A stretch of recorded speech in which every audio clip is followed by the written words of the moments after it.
Christmas. Christmas. Most magical time of year. Tell me we will find the perfect Christmas tree. It's Christmas. Christmas is all about forgiveness and family and tradition. Santa, lots of kids are depending on tonight going off without a hit. But in Bailey Downs this Christmas, it's different. Exactly 1 year ago, last Christmas Eve, the school was the scene of an unimaginable crime. And you still want to go down there just for some stupid school assignment? Think it's through any door in the school? This is Krampus, right? What's a Krampus? He's like an anti-Santa Claus, a demon who punishes the naughty. He whips them, chains them up, stuff like that. That's fun. It's the elves. I fear they may all become infected. How did it all come to this?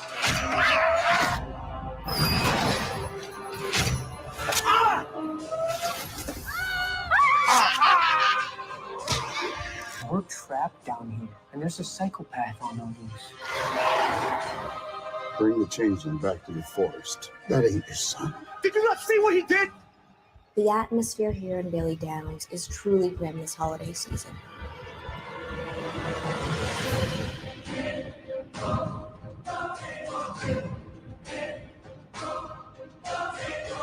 It's the warm Christmas.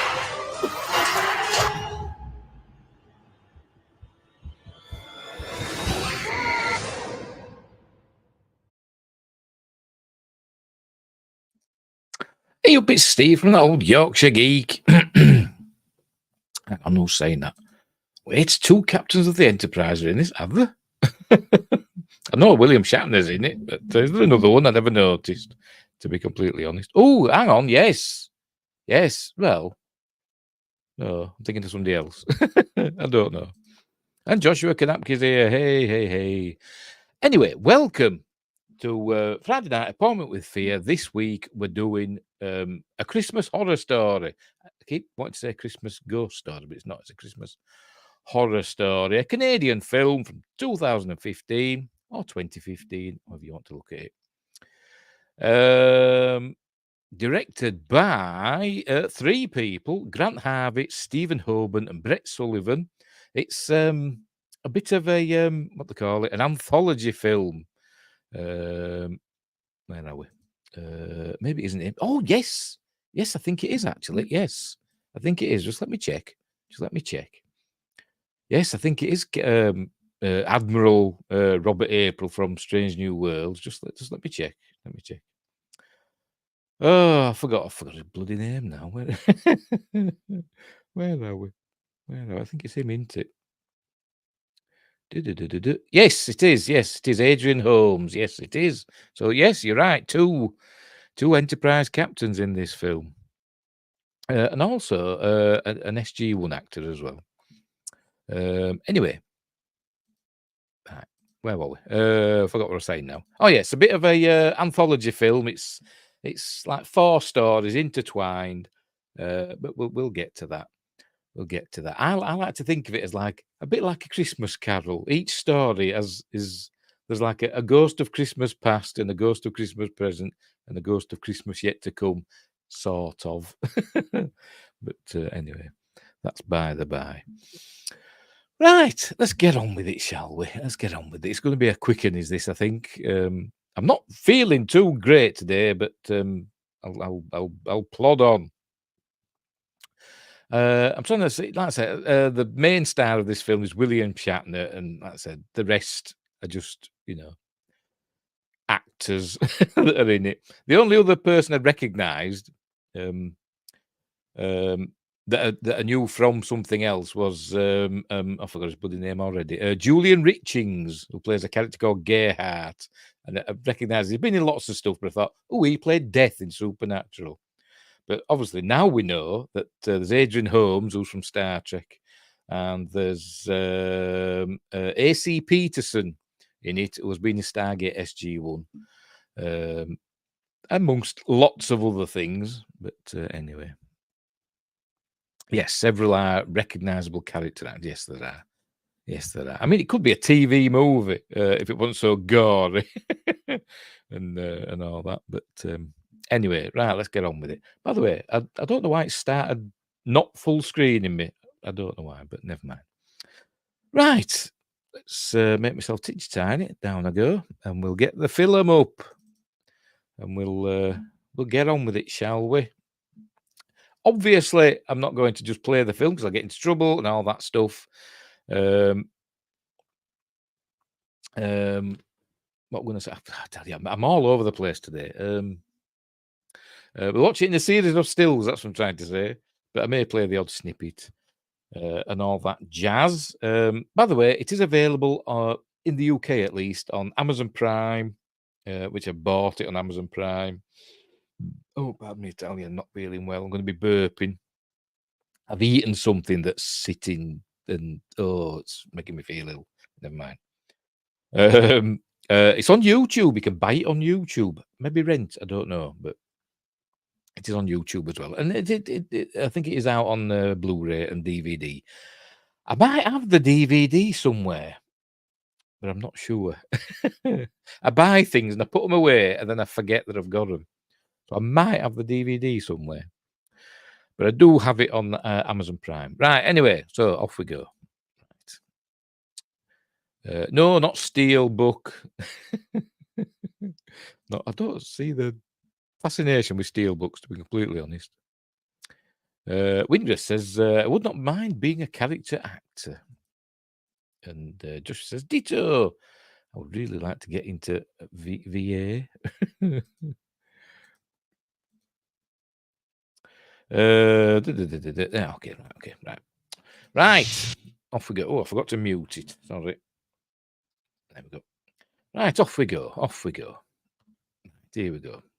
Oh, it does have subtitles. I didn't think it had subtitles, but it does. Right, we're getting through the opening, credits and stuff. Here we are. A nice CG thing, but not the best. It's you can hardly read the names. Whoever did the text on this opening sequence needs firing. It looks cool in high. Well, it looks okay in high definition, but voice acting. Right, thank you. So you can tell I'm not an industry person. I'm thinking you want to be a vet. But anyway, right. So off we go. Right. So and I think we're listening to. I think these words are to the. Is it Carol of the Bells? I think it's to that. Anyway, so off we go. It's got quite a good score, I must admit. There you go. A Christmas horror story. Right. So we begin. Presumably at the North Pole. This is Santa's workshop. Here we are. Here's Santa. Seems to have blood on his staff, so something's gone down.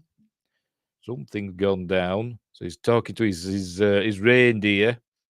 Apparently, by the way, all reindeer in winter, at least in the northern hemisphere, all reindeer in winter that have antlers are females. Apparently, and I don't know if that's true or not, but I saw it somewhere. But the males lose their antlers in winter, but the females keep theirs. So Rudolph's a girl if he's got antlers. Anyway, yes, his staff should be a harpoon, says Windgrace. Yes, excellent score. Interesting words used in this version of Carol of the Bells. Yes. Right, so he's talking to his reindeer and getting ready to go on his. You think he's getting ready to go and deliver presents, and he turns round and he's got a big injury across his face. And then he hears a noise. There we go. Something's trying to get in. And then he says, "Oh, it's you," or whatever. So we don't know who he's looking at. We'll learn later on it is who it is. And but first, right, we're in Bailey Downs, which apparently is the town from Ginger Snaps. I think the producers or writers or directors or whatever of this had something to do with the Ginger Snaps films. So they've called this town Bailey Downs, which is the same town as in Ginger Snaps. I don't know if it's filmed in the same place. I've no idea. But listening to the voice of William Shatner, who plays Dangerous Dan, the local town DJ, who's doing the Christmas Eve shift. And here he is. There he is. And he's amazing, obviously, in this film. There he is. I love cranberries. I love baby Jesus. He's giving it all that. And so here he is talking about the big charity drive, the big charity food drive down at the mall.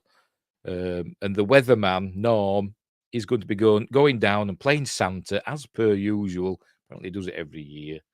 He's going down. But Norm doesn't seem very happy. There he is. You can just see him there. Kind of looks kind of familiar, but we're not supposed to know who he is yet. He's telling him he's going down there, be making an appearance. And then Norm starts writing something. Oh, he's writing me a little Christmas card. Look at his face. And hang on. Good old William Shatner. Come on, there we go. There's Norm. Oh, heck. He's not happy. He's not a happy bunny. He's Norm. Speaking of bells, says Joshua, I watched Sleigh Bells last weekend, and it was not too bad. Had some really fun bits, a couple of WTFs. Otherwise, I'd watch it again, just not with my daughter. Sounds like fun. Sounds like fun. Yes, Shatner, there's tons of fun in this. Yes, he is. Particularly at the end as well. In his credits. Where the credits are going up, we see him doing a little bit more. Anyway, right, so off we go. So Norm's not happy, and off he goes to the mall. So, and he says, oh, Jesus saw that. And his dad, he saw that. So anyway, so he's going to start drinking. He keeps mentioning Susan, who I think is supposed to be the producer, but we never see her. He keeps talking to Susan. Wingris says, does Shatner have a Christmas album? I wouldn't be surprised. I don't know, but I wouldn't be surprised if he did. So he's getting ready to have some drinks on Christmas Eve. It's described, I think it's on Wikipedia, as an alcoholic. Yes, Dangerous Dan is an alcoholic radio DJ. I don't know if he's alcoholic. He's just having a drink for Christmas, I think. But anyway, never mind. So off he goes. He starts playing his records, and right. So we start with the first of the stories. There's how many stories is it? I think the 3. Is there 3? This one, another one, and then that one. I don't know, 3 or 4. I can't bloody remember. I'll have to check now. I can't bloody remember how many stories there is. 1, 2, 3, 4. Yes, there's 3 stories. Connected by William Shatner in his DJ thing. So William Shatner is kind of the 4th story. Yes, 4 stories, yes. And a little overlap. Yes, they're all kind of connected. Each character has a connection with one of the other stories. Or at least one of the stories. Hang on. Yes, the Christmas album by William Shatner. So everybody will be rushing out to buy that now. Right, anyway, so what's happening here? All right, yeah. So this first story is don't ask me the names of the characters. I bloody can't remember because I'm hopeless. So I'm gonna have to check. Now then, Cass, I can't remember the character names. So I don't know. I think it's Molly. Molly, Ben, and Dylan. I think we've got here. Don't ask me. That's Molly. Hang on, I can check on this, can't I? Oh, don't show the bloody pictures. All right, that's Dylan on the right, so that's Ben in the middle, and the students. They're going to do it's kind of a little bit like Blair Witch. They're going to do a film about a murder, some murders that took place a year earlier in their school, and we learned that Molly babysits for one of the policemen that were investigating the murder a year ago, and she's got some footage. She must have stole it from his house. I don't know. Benny's the dog. Yes, Dylan is driving. Might be the dog, but he scores, doesn't he? As we'll see later. Is he old enough to drive? He looks 8. Well, it's America. Or Canada. Is it supposed to be set in America or is it supposed to be set in Canada? I've no idea. But anyway. Where were we? Yes, so they're going to go and do this a film about the murders. She's going to be the host of it. Ben is doing the sound and Dylan is the cameraman. So they're going to go in and do it. Anyway, she's got this footage from the actual crime scene. So they're going to watch it now. Here we go. This is the the policeman, we learn, is Adrian Holmes, who we're going to see in another one of the stories. There we go. Found a dead body. So, and then they find there's this writing on the wall. For unto us a child is born, unto us a son is given. It's apparently from the Bible, Isaiah, I think. Josh says, I think it is Canada. Okay, fair enough. It's only Canada if they have Christmas poutine. I've heard of it. I don't even know what poutine is. I've heard of it though. Is it? What is it now? What would we call it? I can't remember. Oh, never mind. Anyway, right, yeah, possible Bible passage. Right, so there we go. And we learned that the character, the Adrian Holmes character, who is called Scott, this case traumatized him so much he had to go on leave, to get to recover from it. So anyway, so there we go. Oh wow, yeah, there we go. What happened then? Oh yes, as he hears a noise and he thinks he can hear singing, and then as whoever's carrying this camera, it'd be another police officer, I suppose, follows him. He says, "Don't you hear that?" And he's saying he's repeating what he can hear, but we can't hear it. But then we get his first jump scare. A body falls down behind him. Anyway, so they're going to do that. Then the meet. This is Caprice. Can't remember. Begins with a C. Caprice. It's Caprice. Who is the girlfriend of Dylan. Poutine is freaking delicious. No one has poutine that I know. I don't know. I don't know what it is. I'm going to have to look it up now because I've heard of it and I've looked it up before, but I've blooming forgotten what it is. Right. Oh, yes. It's basically chips and gravy, isn't it? Yes, that's what it is, isn't it? Or chips and cheese. Go away. Yes.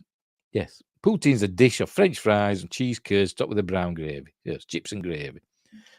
What we'd call chips and gravy. Where are we? I must admit, yes, it did get me as well. Yes, I did exclaim when I watched that earlier on. Caprice, there's part of story 3. Yes, she is. Anyway, she's the girlfriend of Dylan, so she's the connection. She's got him the keys somehow from the school. Maybe it explains it. I wasn't paying attention. I'm rubbish at this, but I don't care. I'm not feeling well. Anyway. So now she's got the key. So they have a snog, but she's got to go off with her family now into one of the other stories. They're going on a drive. So they're going to go into the school. When it's all closed for Christmas, it's Christmas Eve, remember? So anyway, so there we go. Saying, don't get busted. Because she's a bad girl because she's got a nose ring. She's also got a thumb ring. I mean, I like redheads, but thumb rings. There's 3 things that put me off or will make me judge you. Whether rightly or wrongly, I don't know. I will still judge. Is thumb rings, facial tattoos. Why would somebody have a tattoo on the face? I've no idea. And them earrings that put a big bloody hole in your ear. Them things. Anyway, she's got a thumb ring, so she deserves everything that happens to her, in my opinion. So anyway, so that's Caprice going off with her family into this story that we're going to see now. By the way, I want to. Oh, we might see it later. The school that they're going into. Was it filmed at a school or it filmed at an observatory? Like an astronomical observatory. Hopefully, we'll get an external view. Shortly, you'll see what I mean. But meanwhile, this family are headed to see their old aunt Edda, I think. There they are. These are. I've got to look them up. We know Caprice already. Diane. I think. Yes, I think it's Diane. Who else is there? I can't bloody remember the names of the characters. Where are we? Taylor, I think he's no, or he might be Taylor. I don't have no idea who they are. I've no idea. Can't remember the character names. Joshua will know. Anyway, what about the thumb ring from the Hitchhiker's movie? I've no idea. The Hitchhiker's Guide to the Galaxy movie. Well, less said about that, the better, because it's crap. So there. Has somebody got a thumb ring in that? You get to tell Mike Tyson you don't like his face tattoos. Yes, I'd tell him to his face and then run off. Same with Chakotay. Yes. Yes. Chakotay looks like an idiot as well. Son is Duncan, dad is Taylor. Right, okay. I'm not really paying attention to the names. I'm just waiting for something gory to happen to them. Anyway, they're headed to Aunt Edda's. Here we go. And then we overlap with another story. This is Adrian Holmes as Scott with his son and wife. His son, I think, God, I don't bloody know. Will, maybe. Don't know. And his wife, maybe Kim, possibly. Yes, it is. Yes. They're going to get a Christmas tree. He's the policeman that investigated the murder that we just saw. So they're going to get a tree. We see that Will, I think, has a respiratory problem and he has an inhaler. But they're going to basically steal a tree because they're going to no trespassing, going into private property to steal a Christmas tree. You know, as a policeman, he can do what he wants. Maybe policemen in Canada, just have carte blanche to do whatever they want. But she's not happy about it. But they're going and having fun. Right, back at the school. They're inside. Oh, I want to see the outside. Let's see if it shows us the outside. An establishing shot. No, it ain't showing it, is it? Never mind. It's got these, like the big domes, like for telescopes, for an observatory. It's got two of those as this school. And I thought, is it a school? I don't know. It's supposed to be. Anyway.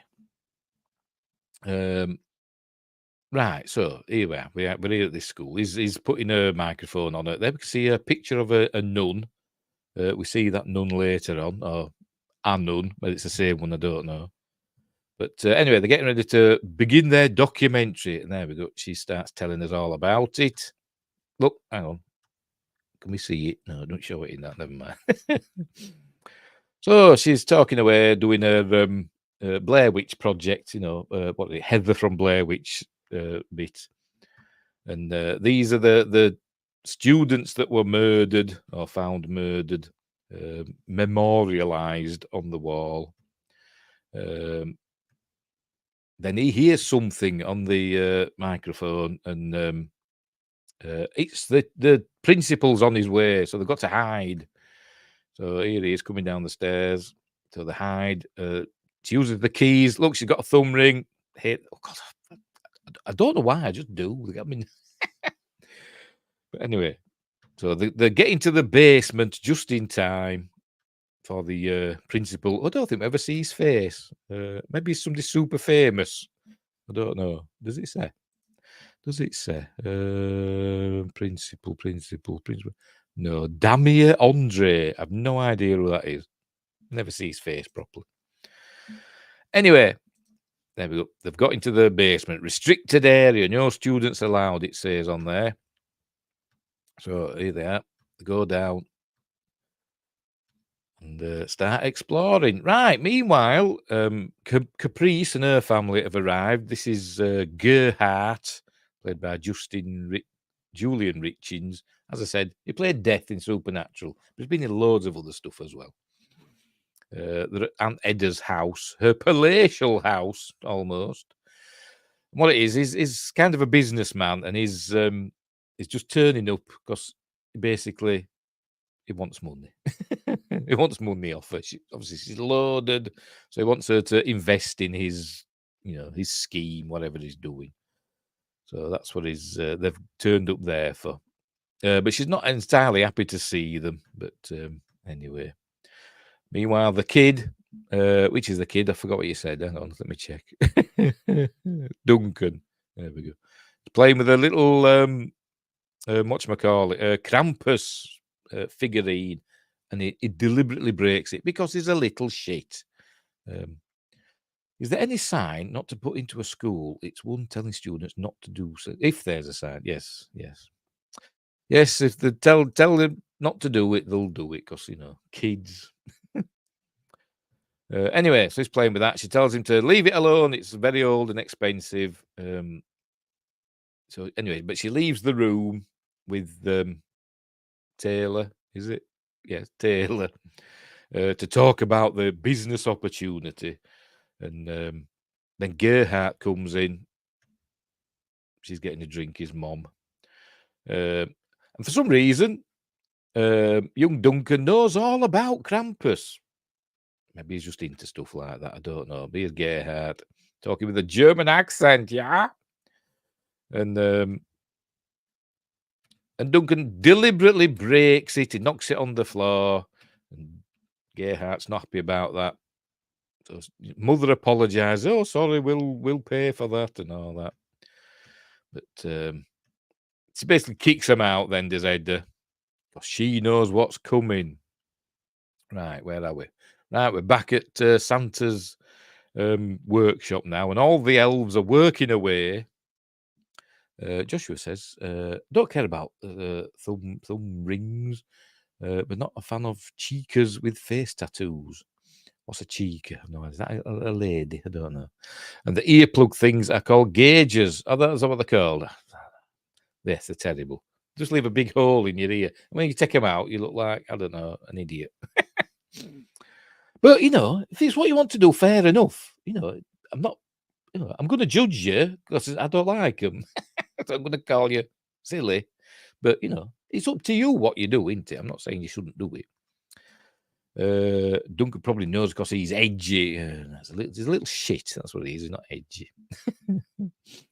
Anyway, here they go. Right, all the elves are busy getting ready for Christmas Eve, and there's talking with all jingles, and that's one of the elves, and there's other elves with similar names. And something's wrong with one of them. Him there. Is he Jingles or is Jingles another one? I've no idea. I can't remember. But Martha Claus comes in with some cookies or whatever. And all the elves are having a break with some cookies. But this one, I can't remember which one he is. What about the bull ring in the nose? I'm not. That's it. Oh, I don't mind. Delicate, nose piercing, fair enough. But like the bull ring through there, I think they look dopey. But whatever. If you want to do it, fair enough. I'm just saying. Stop going on at me now. Stop judging me. Joshua says, I really like the Santa story. Yes, so do I. It's probably the best one, to be honest, isn't it? Anyway. And it's the only one. It's the only one that's technically not really happening. But anyway. What we're going to say? I'm going to say something. I forgot what it was. Oh, yes, I forgot to mention, didn't I? Yes, don't forget like and subscribe and all that stuff. And share and drop a comment, join us in the chat and all that. We're live on YouTube. I forgot to mention all this, didn't I? We're live on Rumble. And we're live on X. What would it called? I saw somebody call it something. Twix. We're live on Twix. Which is a chocolate bar, isn't it? But we're live on there as well. So I forgot to mention that. Right, where are we? Off we go. This one, he doesn't want a cookie because it seems he's not feeling well. I said, oh, go on, have a cookie. And then he gets really angry and cuts his hand. Oh, Shiny. That's his name, Shiny. And he chops his hand with this little hatchet that he's got. And there we go. And all the blood sprays, there we go, onto the other elves. So they become infected. Shush, spoilers, gosh. Hello, Billy Boys. In 2:59 p.m, I'm from Tamil Nadu. Okay, cool. Welcome to the show, Billy Boys. Where were we? Elves, right. So all these elves are going to turn essentially into zombies. They've got this infected blood. I don't know how he's got infected. doesn't really matter because it's not important, I suppose. But they all become infected. No, and we learn that his dad died as Shiny, but apparently elves can't die because they're immortal. So even if you get injured, they don't die, apparently. But anyway. But there we go. They cannot. And then we cut to a crow crowing. I nearly said a crow crowing, but whatever. Scott and Will and Kim. Am I getting that right? They've got the tree. Look. Oh, pardon me. Oh, whatever I've eaten. Oh, have a drink of water. Oh dear. They've got the tree, they've chopped it down, as we can see. They're walking back to the car. Basically stolen a tree, haven't they, from this private property. But then Will he hears something and he goes off to investigate. They're obviously not paying attention and he's disappeared. He looks round. Will, where are you? Is it Will? Call his name so I know. Yes, it is Will. But they can't find him. They don't know where he is. And there's Will is going off into the in the woods with his inhaler. So they're looking for him. And they find his inhaler, and they're looking round, and then they're looking this tree that's got a hole in it. It's a fake tree in it. It looks a bit fake, doesn't it? Not a real tree, I don't think. It looks like, a prop tree. Anyway, they're looking this tree with this big hole in it. First place I looked, but they're looking eventually. And then it seems Will comes out, but he seems a bit different. He's got a bit of a scowl on his face and he's not talking. But anyway, they think, he's fine, so they take him home. Right, it's off the go. And this is where we see A.C. Peterson as Big Earl. Is it Big Earl? That's what they call him. Yes, Big Earl. You may recognise from Stargate SG-1 and a billion other things he's been in. He's watching on. Right, meanwhile, back in the school. It's not going to show us this establishing shot, is it? Never mind. Back in the school, they're having a look around the basement. Having fun and all that. And they find the room where... because there was a story of some time earlier, a girl was forced to have an abortion. An unwed mother was forced to have an abortion. The nuns did this abortion and she died or whatever, something like that. And then, the story is it was the ghost of her that killed these other people a year earlier or whatever. Something along those lines. So they're going around, they're seeing all this, they're hearing things and noticing things. Then there we go, they see the police sticker. So this is the room where it all happened. Here we see this, I presume it's Mary figurine. So this is the room where it all went down, where the body were found. That lad was, crucified basically, and the writing were on the wall. And it's still there, is the writing. And so they're looking round. Hang on. Oh, look, that appears a ghost. Right, we're going to see this. She picks up the figurine and puts it down. Is it going to show her put it down?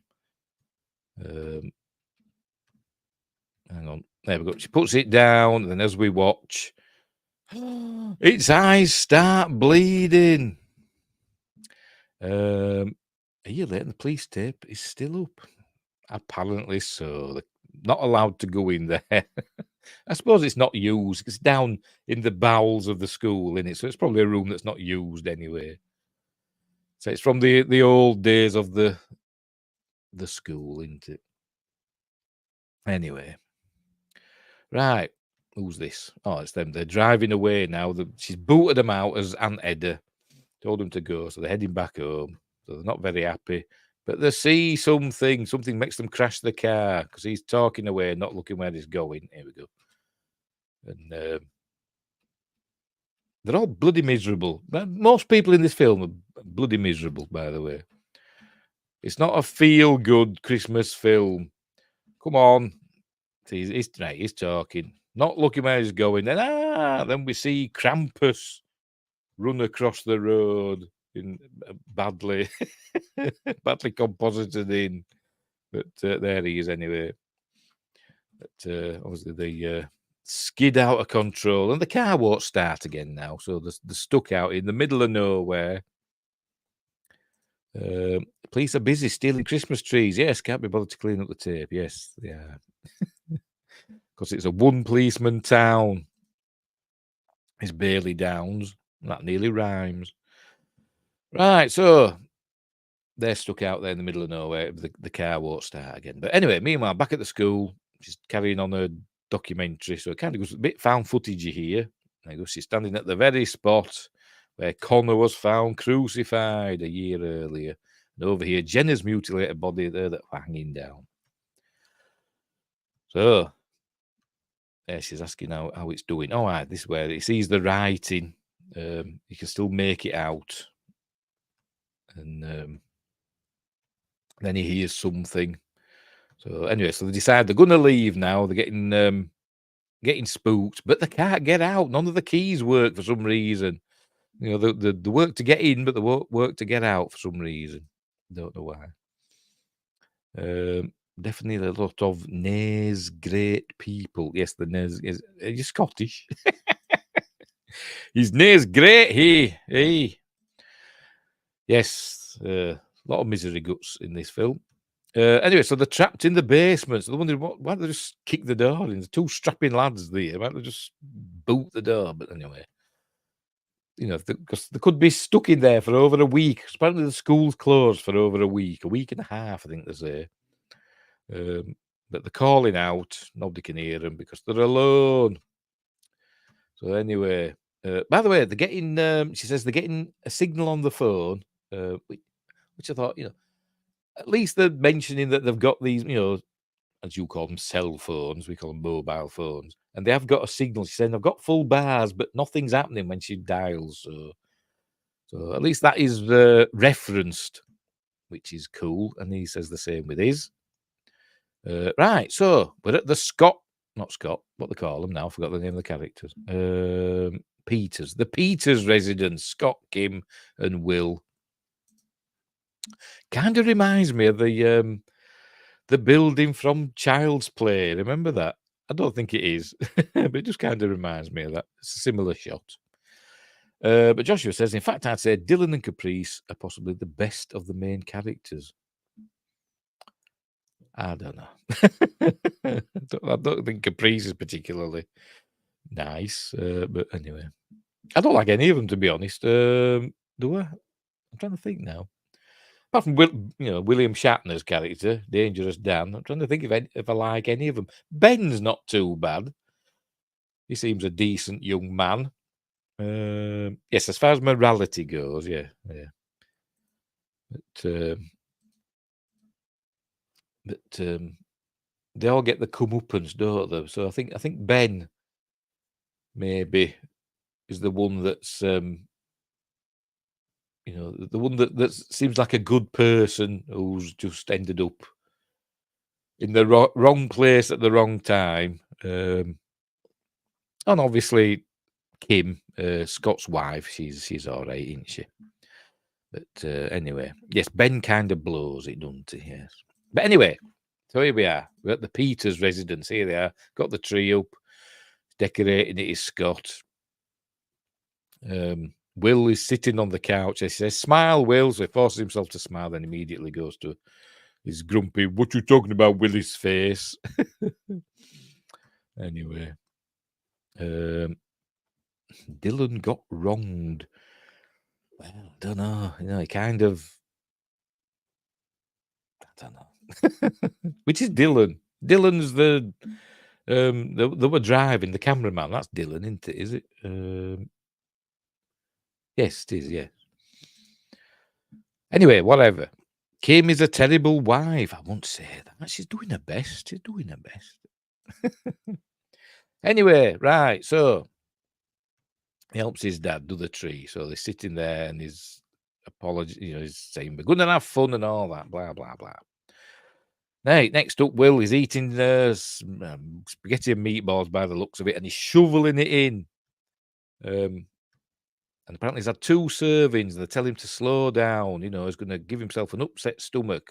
So Scott says, can't you, your mother? And he puts his hand out, and puts his hand out, and Will, come on, show us. There we go. I think that's enough. And Scott stabs him with a fork, and he's gonna hit him, but she shouts, "Scott, no!" There you go. So he goes to deal with that. So she's obviously thinking something's up with Will, and it is. She doesn't listen to Scott at all. Well, she's just thinking of the kid. She doesn't realise at first, does she? I mean, you're not going to realise that your kid's, spoilers, not really your kid, are you, at first? But anyway, she's a mother. She's protecting her child, in my opinion. Anyway, back at the radio station, Dangerous Dan starts hearing reports that something's going on at the mall. But here he is doing a toast or remembering about the terrible things that happened a year earlier at the school. So anyway, back at Santa's workshop now, and it's all kicking off. All the elves have turned into zombie elves. So Santa's had to go around killing them all. He's sharpening his whatever it is, his staff. And I suggests that he says unless he is behind it, and he's obviously talking about Krampus. Guess my age was that Kim reminds me of my ex. Well, there you go then. There's a certain amount of personal bias there from Joshua Kanapke. Anyway, as I said, I think Kim's okay. She's thrust into this situation, and she doesn't know essentially what to do, does she? But for the best. I mean, it is her child that this is happening to after all. But spoilers, she does hit him several times with a baseball bat later on. Anyway, right. So the elves turn off all the lights, and here we are. Look, they turned into zombies, and they're all snarling and covered in blood. That's where we get some great gore. There we go, chops the top of the head off one of them, and some great language as well. Meanwhile, back at the school, they've got one of them. I can't remember which one is saying it. I think it's Ben. He's got to go help with a food drive, but obviously they can't because they're trapped in there. But oh god, it's bloody. Whatever I've eaten, it's obviously sitting heavy, and it's making me. Probably means I've got cancer or something. But whenever I burp, it tastes like popcorn. But I've not eaten any popcorn. That's it. Probably a sign of cancer. Anyway, whatever. Right. So they're going exploring the basement. You can see there's lots of files, boxes, and stuff. And they find lots of a room with lots of dummies in it. Not dummies, mannequins. That's the word. There we go. So we get some nice jump scares from there. We saw one in the trailer. It'll probably skip over it. They find a window, look, but there's bars on it, so they can't smash the window to escape.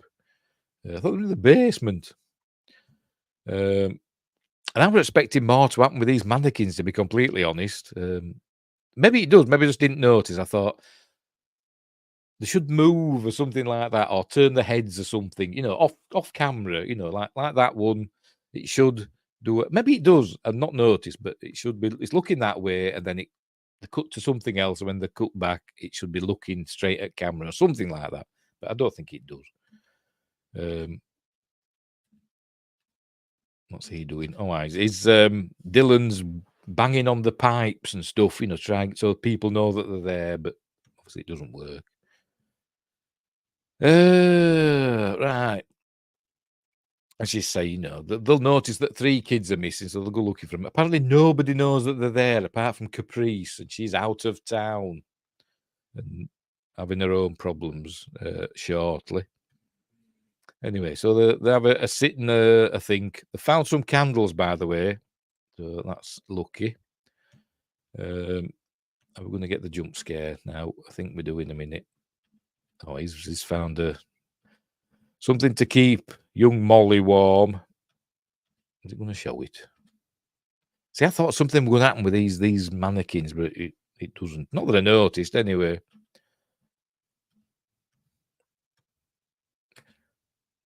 Come on, she sees one in a minute.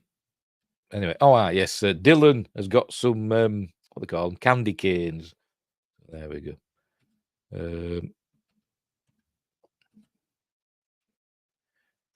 By the way, the killer from a year earlier never got caught. That's why he says there's a psycho on the loose.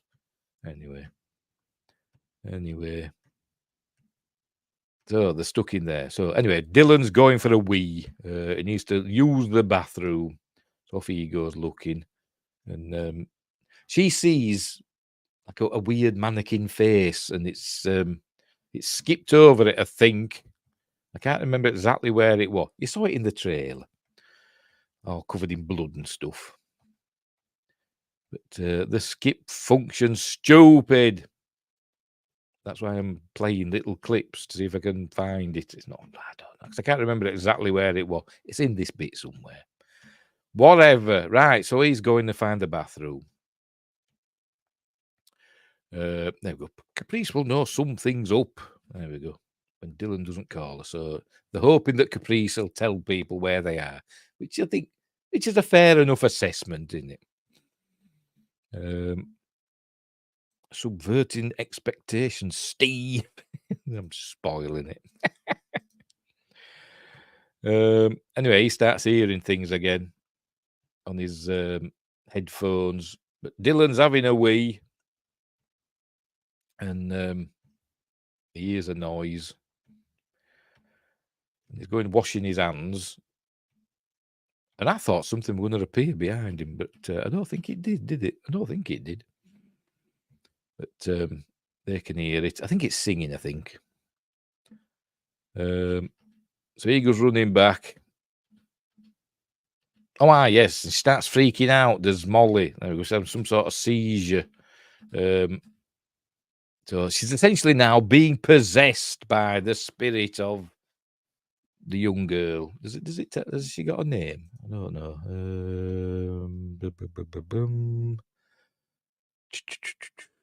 Could be Grace, because that's the only name I don't recognise. I think it's Grace. The young girl was forced to have, an abortion. Can I say that word on YouTube? Well, I just have.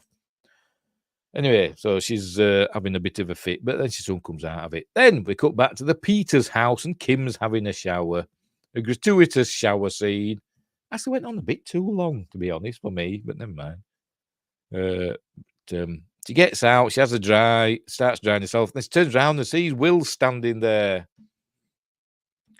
So she goes, "Get out!" in a horrible voice. I mean, I suppose you do. I suppose you would have, you shout at your kids occasionally, don't you? Possession, it's a hell of a drug, yes, it is. Anyway, then she's noticing now that Will hasn't used his inhaler. Remember, he's got respiratory problems, and so she's noticing something's wrong. But Scott says maybe she'll take him to the doctor or whatever. But they're gonna. It's been a while since they've made love, so they're gonna have a go at that. It doesn't go well. Meanwhile, Will is being weird. But anyway, so he goes to sit on the couch with his beer, listening. Obviously, he's not watching the telly. He's just listening to Dangerous Dan on the radio, of course. But so he's listening there. And then, yes, this is a creepy scene with Kim's in bed and she's snoozing away. But then her covers puff up. Something's getting under the covers and it starts, obviously it's fiddling with her, if you know what I mean, because she starts moaning in an erotic way, and a hand comes out of the covers. It's obviously Will, so it is kind of creepy and uncomfortable and disturbing. There we go. And she wakes up, and then we see something run out of the room.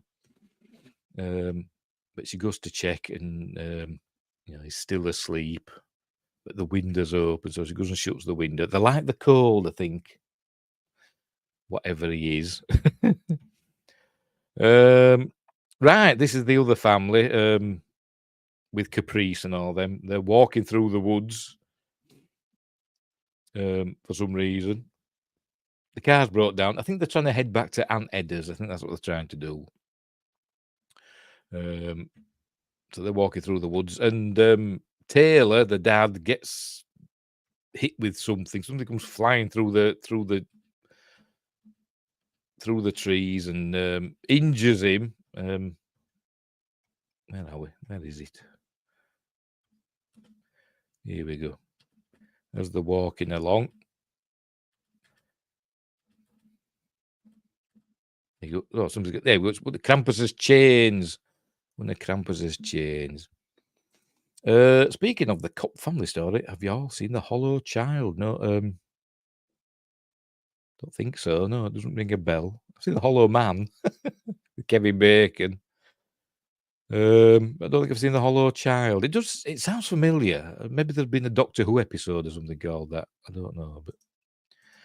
But Wingress says if she thinks whoever was in her bed went out the window, perhaps it's the fiddler on the roof. Sorry, that was a stretch. It was Topol. Rest in peace. Anyway, he's being got by Krampus's weapon chain thing, whatever they call it. As Taylor, so he's badly injured actually, as bleeding out. So they've got to get some help. And something happens to Duncan. I can't really remember what. I think I looked away and didn't see what happened. I think he gets got. He goes to pick up the flare. Look, should never go back to a burning firework. Joshua says it's quite excellent. Check it out. Yes, I'll have a look for it. The Hollow Child. It does sound familiar, but I don't think I've seen it. Hang on. See, always bloody skips it, doesn't it? It's bloody skip thing or step. Always goes past the bits that you want to see. It's dead annoying. He's got the flare. There we go. There we go. The chain gets him, and he gets dragged off into the woods, never to be seen again. I don't think so. I think that's the last we see of Duncan. The Empty Child was Doctor Who. Yes, that's the. Are you my mummy? That's them, isn't it? So Duncan's gone. Taylor's injured. Oh, man. So they've got to get to safety. So they head towards. They find a church in a bit, but before that, we head back to Santa's workshop. I say it's got an elevator and everything, and I think he ends up in an elevator with lots of elves and just kills them. There, so we see the chopped up elves in the elevator. The elves are all swearing at him. And I think this one is the one that he chopped the top of the head off. I can't remember which is which. But it's still alive, so he kills it now. He says, "It's sorry, I know it's not your fault." So he kills it. There we go. Oh no, I think it's shiny, isn't it? It's shiny because with the injured hand. Yes, he's a badass. Nearly as badass as the Santa in is it Violent Night? I forgot the name of the actor. David Harbour. That's a decent film. Quite enjoyed that. Didn't like the Mel Gibson one, Fat Man. I didn't like that one. But, Violent Night's good. Anyway, so he kills off that elf. Meanwhile, William Shatner's still talking away on the radio, and they're hearing about something going on down at the mall. I think police are on the way and stuff like that. Right, so anyway, Scott has fallen asleep on the couch. Somebody's been at the presence. I think he wakes up and sees that. There you go. Sees that somebody's been into the presence. That's how I'd react, to be completely honest. So he goes in and he actually, starts beating young Will. So she stops him. And, he's going to punish him. Bit of corporal punishment, but she's saying no. So he goes back and starts boozing again. And then I think he goes and sits in the kitchen, I think. Then the phone rings, and this is Big Earl phoning. Don't know how he knows their number, but he just does. Phones them up and tells them that he knows that they were the ones that took the tree, and that it's not the son, the child that they brought back is not their son. Oh, that's how we got the number. Saw your license plate. Can you get somebody's phone number from? I don't know. So there we go. So we learned that he's saying that their son is not their son. Yes, Big Earl looked up their license plate. So there mustn't be ex-directory. If they gets the address or whatever, in the phone book, there mustn't be what we call ex-directory, where you can choose to have your phone number and taken out, or your address not shown in the phone book, or just taken out the phone book, whatever. Anyway, so he tells them that it's not her son, it's a changeling, and it's swapped out. He's not possessed. He's just like a monster in the form of her son. Anyway, back at the school, it's unlisted. Yes, unlisted. Yes, that's it. An unlisted number. Ex-directory over here. He's having a snooze. Is Ben? This is Dylan, I think, isn't it? Oh, yes, and Molly's shining a torch in his face. And she's going to try and seduce him, but it doesn't go well. Because she's possessed, as we see. And this is it. This is trying to seduce him. She's possessed by Grace. I think it's Grace, the young girl that we see later. There we go. There we go. Establishing shot of the thing. What's these? These here? They're observatory domes, aren't they? For telescopes and stuff. What sort of school has got two of those? Is it an astronomy school? It must be. Or they're just filming it at an old observatory. Probably. But anyway. Right, so I think he's sitting in the kitchen now, and he's looking at his see, Dylan's a good guy. Well, yes. At first, yes, he is. Yes, I mean, it starts when she's seducing him. He starts, he plays along, doesn't he? But then he says, "No, I've got a girlfriend." So maybe his momentary lapse of judgment, his downfall, I don't know. But anyway, Scott's looking at his files from the year before, from the murders and stuff. And this is Kim. She's looking up changelings on the internet. There we go. Oh, there we go. Changeling. Nothing to do with those from the Gamma Quadrant in Deep Space Nine. They're different changelings. So there she's learning all about those. He's looking at those files. There we go. There's a cool shot of Will, and there was the eyes glowing. I actually drew that. I drew that scene. I should have got the image out, shouldn't I? But never mind. But yeah, one of my favourite shots of the whole film is just where he's standing, just a little dark figure with glowing eyes. Cool. But then he's gone when he looks again. So she's looking up that, and now I think is the test. Another cool shot. We see Will run across the ceiling, Exorcist 3 style, and there he was looking with his glowing eyes. is spooky. But then she hears a noise, and she goes in, and we see Scott's dead. Here he is. He's dead. He's been throttled with his own belt. We're going to give Will a good thrashing. He was taking his belt off to give him a good thrashing. This is what kids are missing these days, if you ask me. Anyway, where were we? Orc file photo from Lord of the Rings. Yes, it did look a bit like an orc, didn't it? Maybe it's a crossover with Bright. Are they supposed to be doing a Bright too? Could have sworn they were supposed to be doing a Bright too. Anyway, Scott's dead. He's being throttled. He's had his hand chopped off as well, as we see in a minute. As soon as she looks down, there we go. He's had his hand chopped off. And we see later on, we see Will playing with it for some reason.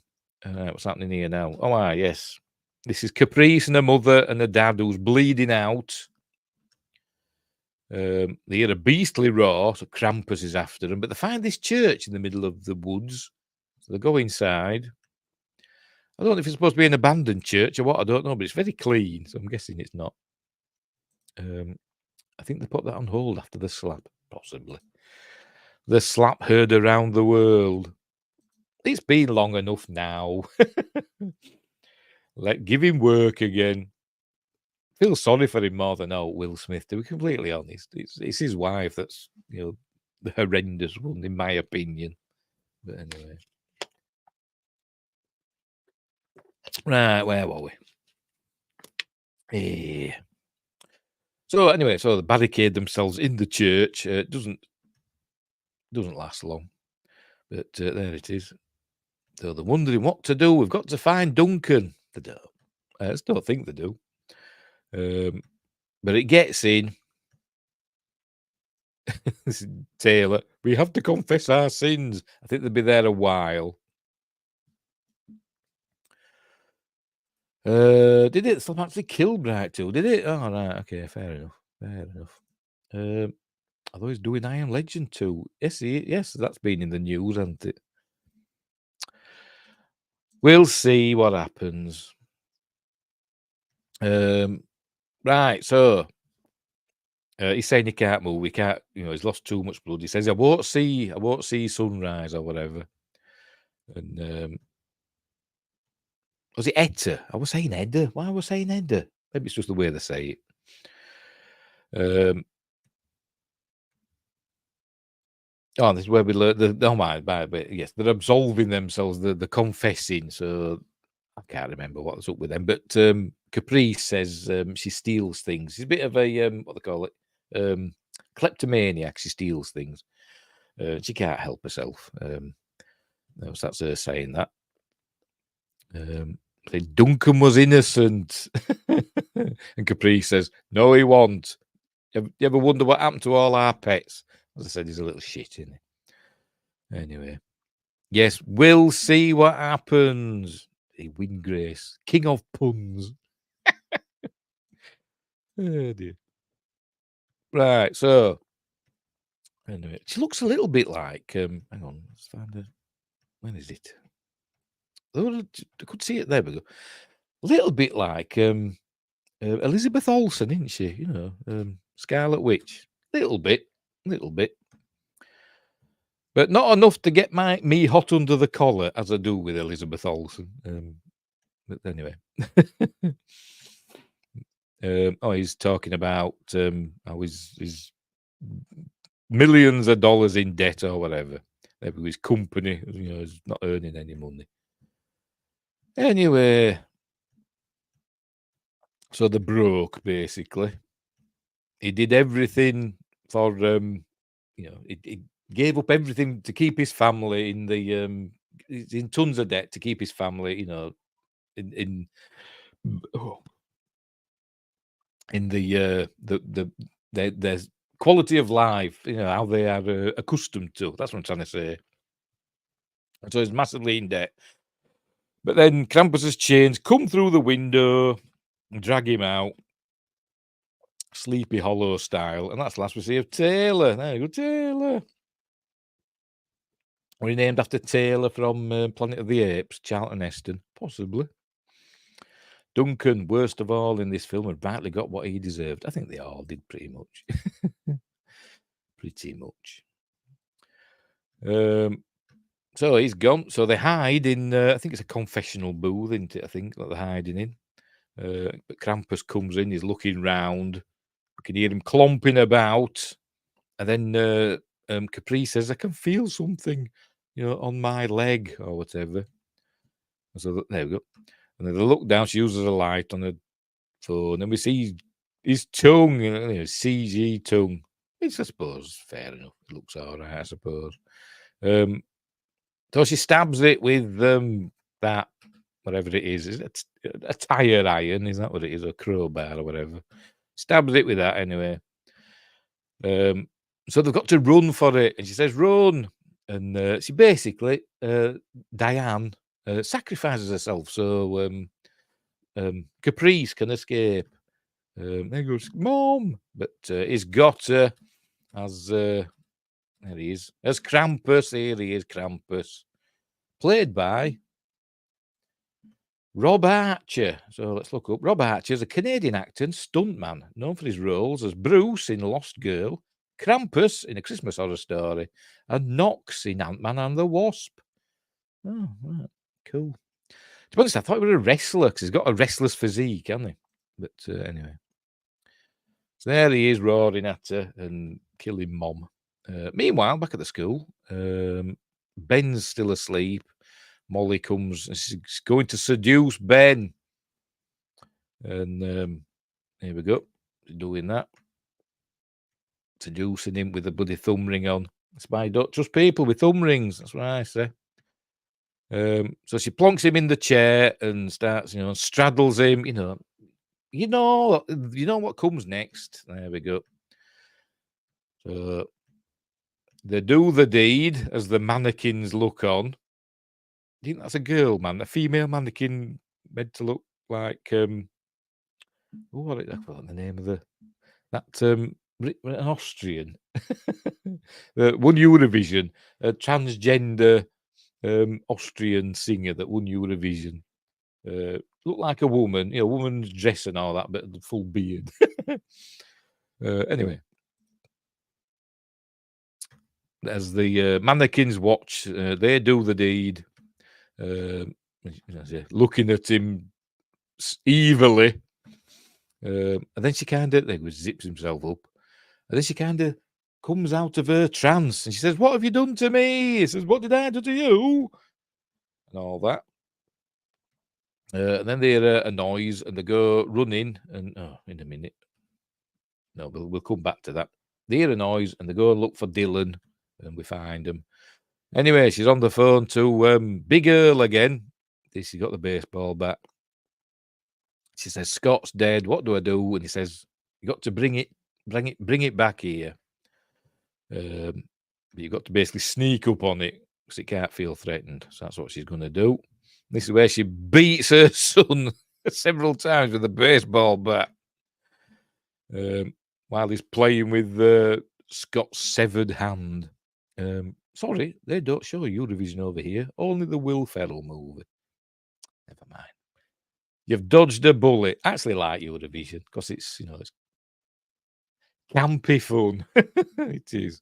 I actually like Eurovision. The Eurovision Song Contest. Yep, it's good. But for some reason, Australia's in it and Israel, countries that aren't even in Europe. I know it's because they're part of what's called the European Broadcasting Union. Why is Israel and Australia part of the European Broadcasting Union? Don't know. They are. Anyway, right. So she's going to beat him up a bit in a minute. Knocks him out. Hits her, but he jumps on her back, but she soon knocks him. There you go. Boing. Who hasn't wanted to beat their kids up with a baseball bat? Did I say that out loud? Yes, I did. How's she going to explain Scott's death and unhanding? I don't know. Don't mention it. That subject is not broached, is it? At the end, I'm sure. She'll think of something. Anyway. I mean, with these changelings, do they change, down to the DNA of whoever they're copying? So is Will's DNA all over Scott's dead body? Don't know. Anyway, so she batters him and to unconsciousness. And then we cut back to Santa's workshop. And he's going around. I think he's going to decapitate somebody now, is it? There we go. Missed it. There you go. Decapitate, say, an elf. Yay. As, I forgot his bloody name now. Brandon Tenold would say, decapitation. Then he's getting attacked by another elf. Quite a big one, that, wasn't it? So dealing with those. There we go. Stabbings and chopping arms off and stuff in a minute. There we go. There we go. Chops her arm off. It's all cool and fun and cartoon gore. This is the one that he chopped the top of its head off. And I thought that was earlier, but it's here now. And it's coming for him. But he uses the decapitated head of one to beat up that one. Oh dear. Right. So what's he doing next? Oh no, we cut. Hang on, what's going on there? Cut back to William Shatner, and he says, complete and utter chaos down at the mall. Something's happening. The police have got the place surrounded, and there could be hostages and all that. And they haven't heard back from Norman yet. And then he starts talking about Norman. I think he has a master's degree. I'm wondering, did William Shatner ad-lib his entire, thing in this film? I don't know. I get the feeling there's quite a lot of William Shatner ad-libbing. But anyway. So he's telling us that something's going on at the mall and they haven't heard back from Norman. Anyway, she's in the woods where they got the tree from, with young Will Changeling in a sack. We're going to see her dragging it. Here she is. Gets back to the prop tree. Big Earl arrives and he says, but she looks round and we see, hang on, is it going to show her?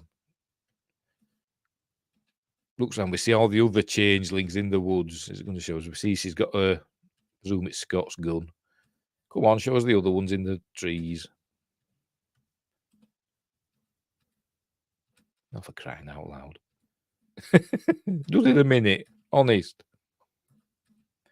There we see, that's Big Earl on his skidoo. Is that what they call him? Something like that. Oh, whatever. So he tells her to stop pointing the gun at him. And trolls. The trolls, that's what they are. Not just changelings, they're trolls. And she did, when she was looking it up, there was like a one under a bridge, wasn't there? A picture of one under a bridge. So anyway, trolls, changelings, are they the same? Don't know. But she's brought that one back and he shouts at it and kicks it and says, now look what you've done. Oh, there we go. There we go. See the other ones looking from the trees, their eyes glowing. But she says, what about my son? And Big Earl says, well, I'm sorry, there's nothing I can do about your son, but you brought him back. But then young Will Changeling gets out of the sack and we see him in his true form. There he is. There he is.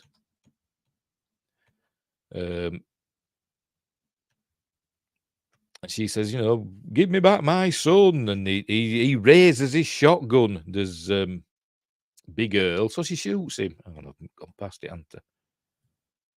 There you go. So she shoots him and kills Big Earl. Because apparently he's the one that's been holding all the trolls somehow. I don't know how. But keeping them there. Were they slaves? I don't know. But he just said they were scared of him.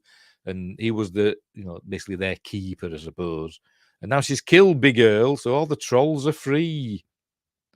So they're just going to go rampaging through the town. I've no idea. But they give her son back. She says, I just want my boy. So it looks at her and then it goes into the prop tree. I'm not going to say what it looks like, but, But then she hears a noise, and proper real Will comes out. Well, presume it is. Presume it's real Will. And off they go back home, and that's the end of that story. There we go. She puts a coat on him. That's the end. As Joshua says, how's she going to explain Scott's death and unhanding? Yes, I don't know, but we don't learn that. But that's the end of that story. It's had a happy ending. Will has returned to Kim, but Scott's dead. Surprised they hadn't eaten him yet.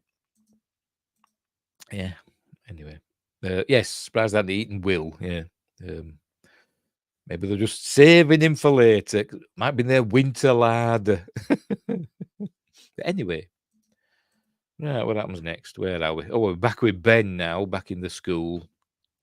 They find, they look in the room, and obviously some sort of time slip, look into the past or whatever, or ghosts. I don't know. We see, presume it's Grace. I don't bloody know.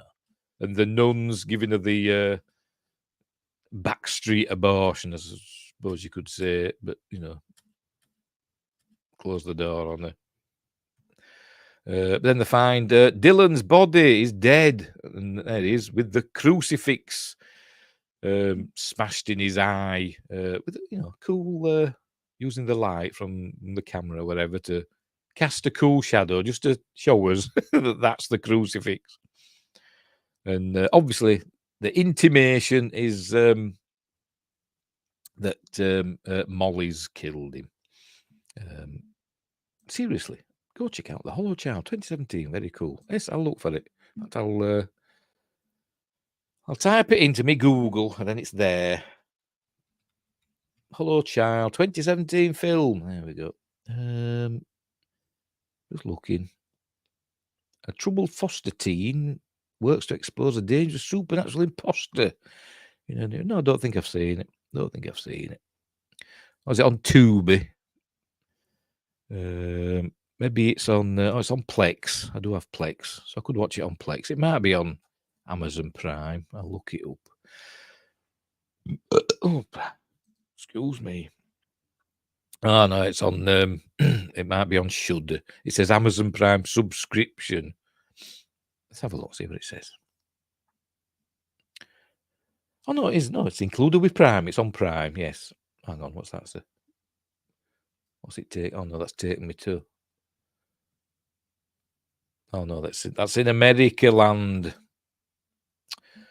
That's the American Amazon Prime link. It's taken me to. Let's try the UK one. I'm live. I don't care. The Hollow Child. See what it finds. No, it's not on Amazon Prime over here. By the looks of it, haven't found it anyway. I'll try again.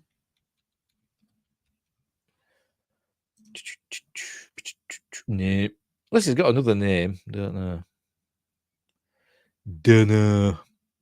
Anyway, whatever. There's other ways to find stuff.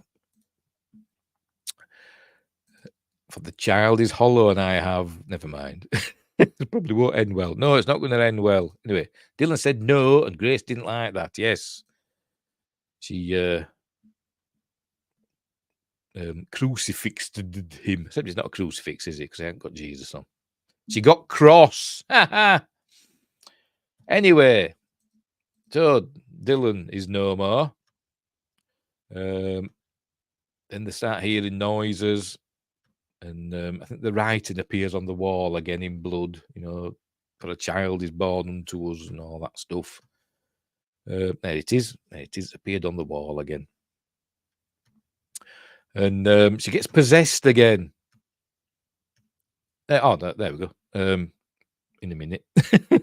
This is, I think it's Grace. I could be wrong. There she is with a really creepy little, essentially dead baby dummy. It is creepy because it's all wobbly and it's horrible. It's got massive eyes, hasn't she? It's just the makeup, maybe, I don't know. But Ben raises his stick or whatever it is, and so she thinks is going to attack her or whatever. And so she uses her ghosty powers to stick him to the wall. I thought something might have, crucified him, like we saw the other one earlier on in the police video. But no, he's just stuck to the wall with super glue, I presume. And Molly, she runs and she's like, "Oh, stop it, oh, Ben," and all that. But she's holding his head, and I don't know if she's being controlled or what. I don't know, but we see her. It's like she's trying to help because she's screaming as well. Look, but then his neck just snaps, and I thought, well, did Molly do that? Was she being like controlled by Grace, or did Grace do it? From afar. I've no idea.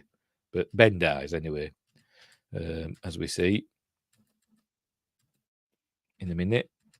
We hear a crunching sound, and there we go. Neck snaps, but he still stays stuck to the wall. So that's it. Good super glue. There he is, still stuck to the wall.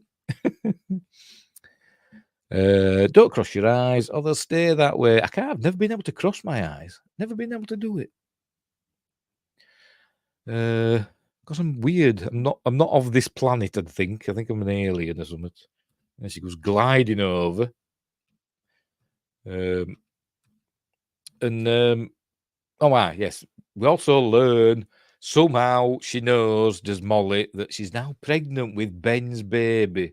And this is what she wants, obviously. The baby that was taken from her is now going to be born unto Molly.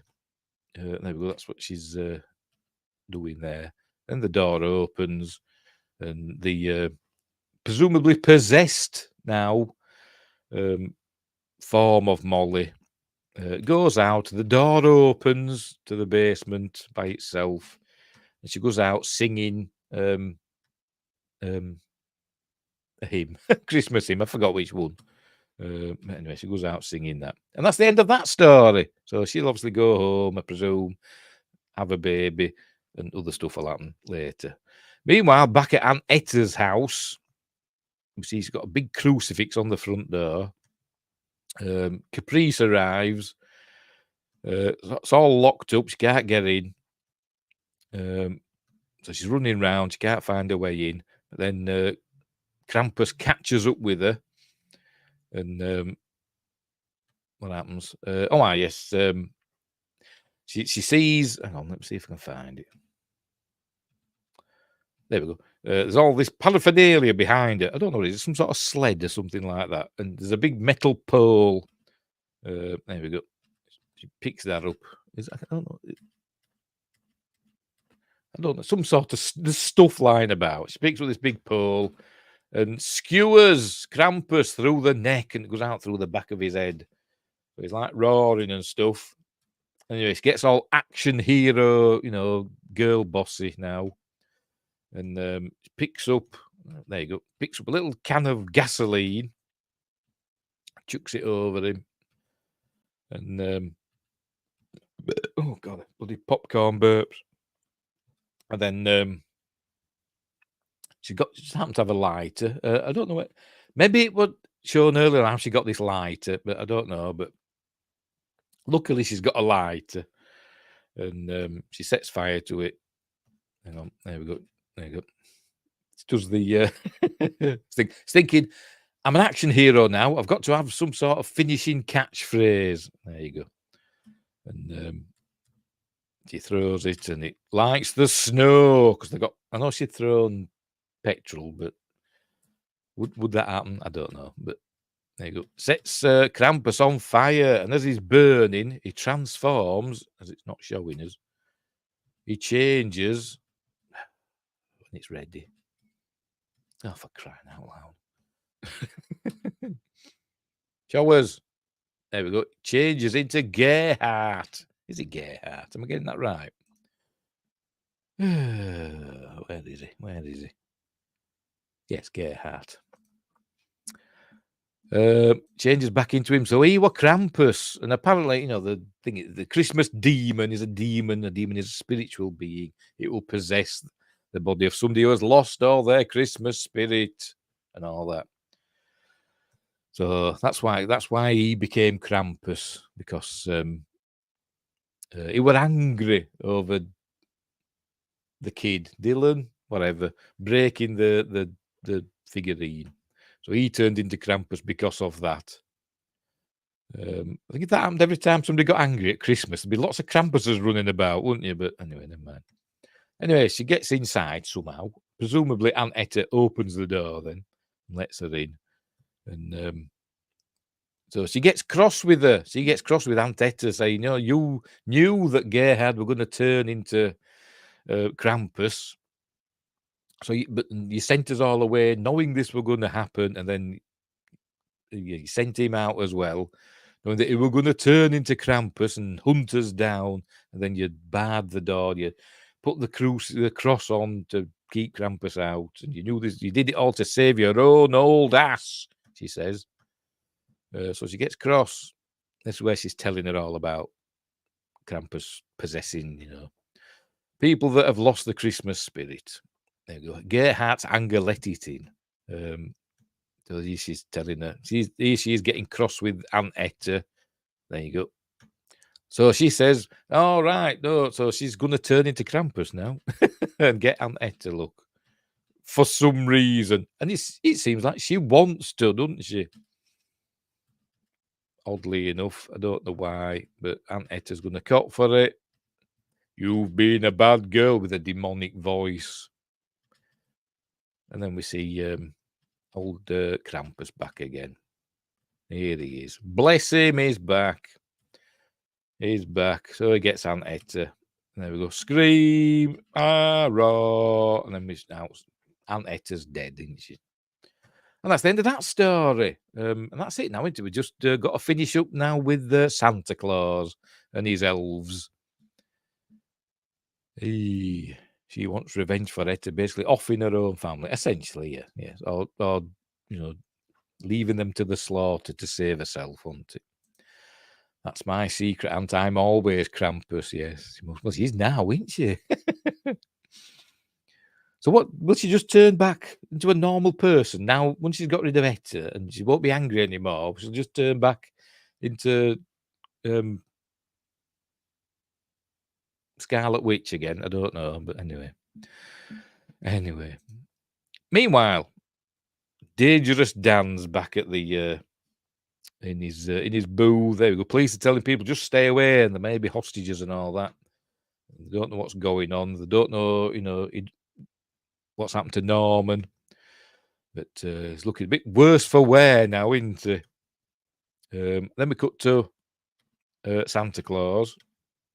He's in a like a storeroom. There we go. And he hears his wife. I think she's called Martha. I think it's Martha, isn't it? Oh, Martha Claus, not Martha. I thought it said Martha. The story doesn't cover that. No, it doesn't. Doesn't cover, what happens to Caprice. What afterwards? It doesn't tell us what happens with Scott's body. Maybe we need a Christmas Horror Story 2. And we don't know what happens with young Molly. It's rubbish. Turn it off. Anyway, here's Martha. I could have sworn I said Martha. Maybe it's a spelling mistake in Wikipedia. And it seems like she's been possessed as well, because she attacks him. They go growling. So it's to kill her as well. There we go. We see him with a throttling her. Then I think he uses neck snapping. I think he chops her up as well. Right. So we're back to the beginning bit now. I think that we saw at the beginning, where Santa sees somebody come in, and it's Krampus. Here he is. He's going to start. Is this Caprice? Or is this another Krampus? Dunno.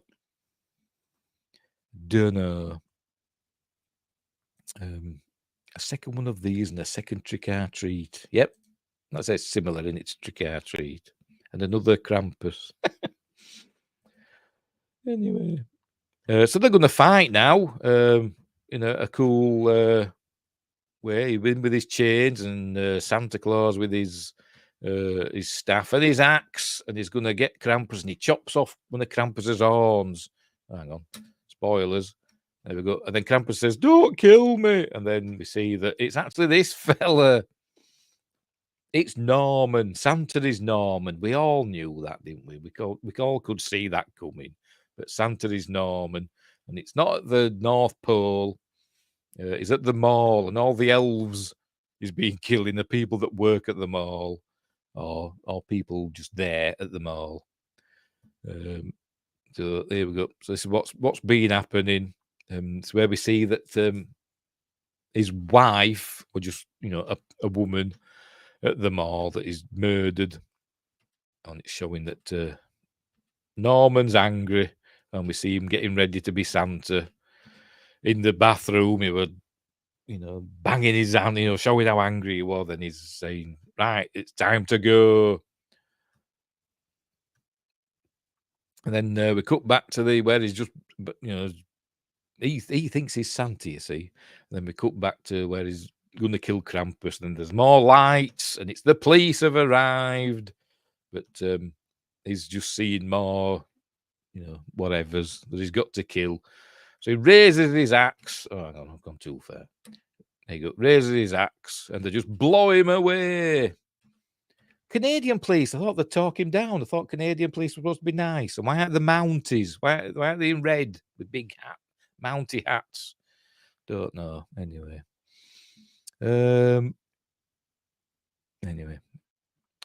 So Joker moment. A little bit, yes, a little bit from the Joaquin Phoenix Joker. Yeah. Anyway, they shoot him. So that's the end of Storming Norman. And then, shows him there. And then he just collapses. That's the end of that.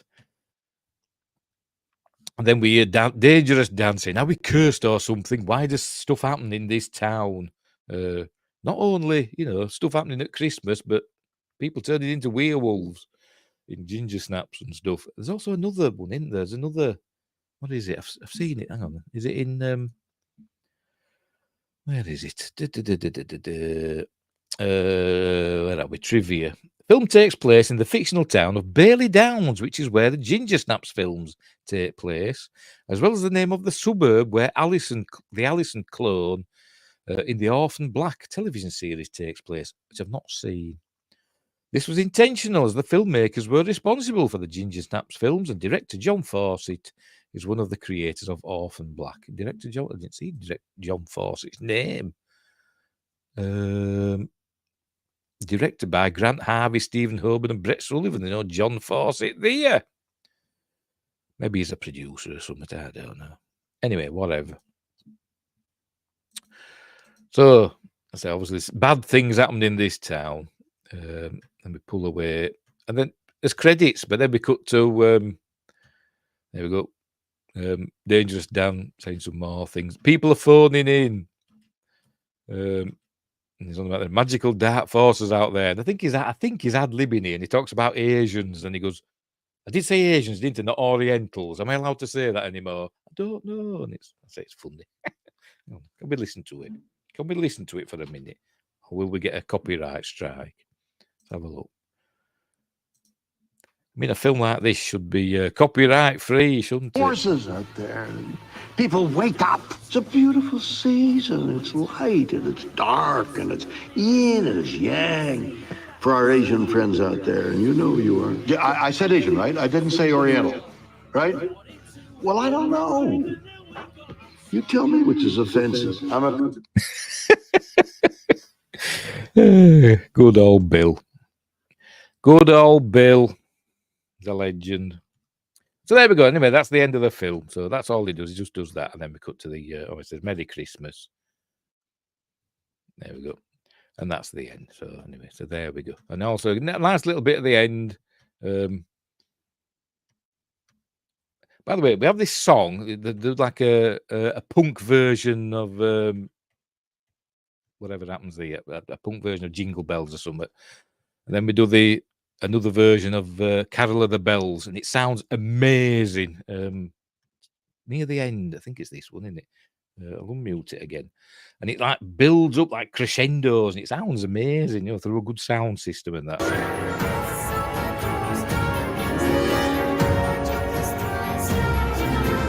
I'm too early.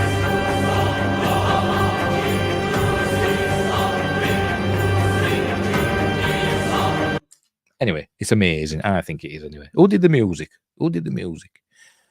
Music by lots of people. Alex Kaskin, Ilya Kaplan, main opening and end credits themes sung by Nicholas Kaplan. Oh, right. So Alex Kaskin, Ilya Kaplan did the music. So hats off to him. Probably. Probably him. Russian-Canadian composer living in Toronto. Anyway, I think the soundtrack is available on SoundCloud. Cool. I'll look for that somewhere else. Anyway, so there we go. Oh, hang on, we haven't done yet. We haven't done that because it reminds us, when we get to the end, no elves were harmed in the making of this film. Thank goodness. Because they weren't real, was it? That's it. So, were all the other stuff real that happened with Krampus, with Caprice and all that, and Gerhard turning into Krampus? Had Stormy Norman seen the real Krampus, pardon me, at some point, so knew what he looked like? Because that wasn't really happening, was it? That were all in his head. So did everything else happen in Stormy Norman's head? Were having all these fantasies about what were happening to other people in the town? I don't know. Anyway, it's a cool film, and I watch it every Christmas. I've got another one to watch actually that's on Amazon over here, and called The Christmas Tapes, and I think it's a found footage Christmas horror film. I don't know if it's good, but I'm going to watch it later. Right, so I nearly pressed the wrong button then. Right, so there we go. That's the end of A Christmas Horror Story. It's a good anthology film. I like a good anthology. Sort of an anthology. I'd say it's in the vein of Trick or Treat, isn't it? It's not. It's 4 stories, but they're all intertwined, aren't they? Whereas you don't get a story and then another story and then another story, like in the old Amicus anthologies. But anyway, perhaps Norman encountered Krampus last Christmas. I gave him a heart. But next day, hey, no Whamageddon. Thank you very much. Yes, maybe he did. I don't know. Maybe he did. Maybe it was real. Who knows? It's Christmas. It's a magical time. Right, we'll leave it there. We will leave it there. What's coming up next? What day are we on now? Friday. Sunday, as I said in my post in the community section, I don't know if I'm doing a news stream on Sunday night, New Year's Eve. I don't know. I did one last year, a New Year's Eve stream, but I don't know. What do you mean encore?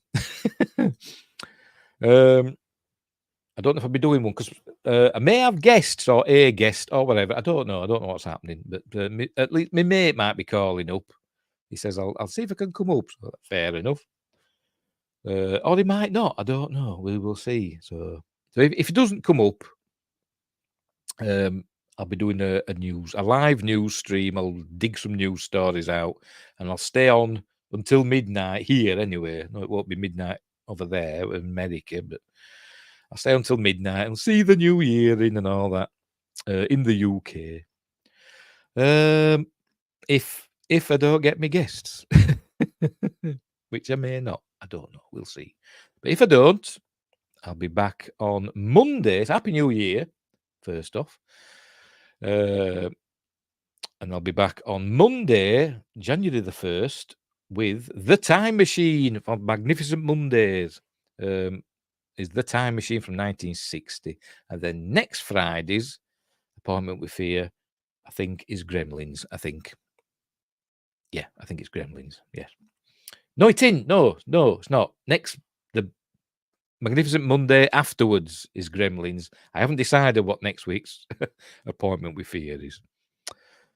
Wingers is already post-Christmas depressed. Yes, I think I am as well. I think I am. I keep thinking about taking all the stuff down. I'll wait till New Year. I'll wait till New Year. Can Krampus get me now? But don't lose your Christmas spirit, or you might turn into Krampus.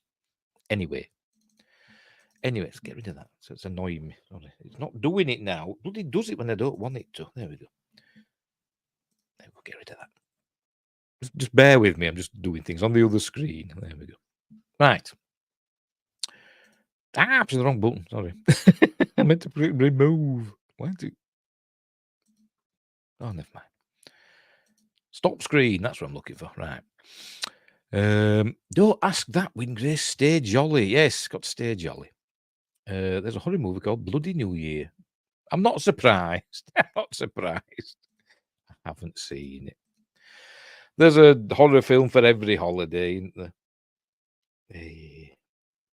Anyway, I'm going to leave it at that. So thanks, Wingrace. Thanks, Joshua, for keeping me company as I go through this film. And hopefully I'll feel a bit better tomorrow.